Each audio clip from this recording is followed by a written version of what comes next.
سواد لو سواد لو قرآن کہندا ہے اور جس وقت حضرت بی بی ریحا پاک تے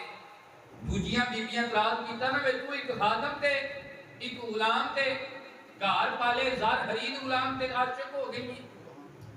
تے انہاں نے زبانی جواب نہیں دیتا انہاں کیا ہے نہ مننا نہیں انہاں ساریاں بیبیاں کو دعوت تے بلا لیا ہتھاں وچ انہاں نوں سیب پھڑائے ایک ہاتھ وچ چھری پھڑائی تے اودھروں حضرت یوسف علیہ السلام نے کیتی سونیا ایک واری انہاں نوں چلکتے وکھا جا انہاں نوں ایک واری چلکتے وکھا جا وہ جس وقت انہاں بیبیاں نے نا حضرت یوسف علیہ السلام تک گیا ایک ہاتھ سیب تے ایک ہاتھ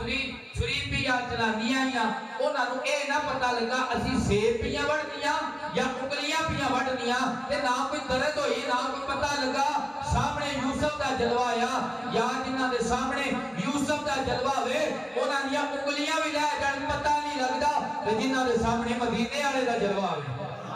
تکیا نصیباں والیاں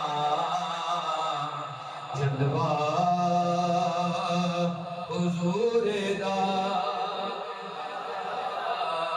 تکیا نصیباں والیاں جلوہ حضور دا شالا جڑا پڑھے انہوں حضور دا جلوہ نصیب ہو جائے تکیا نصیباں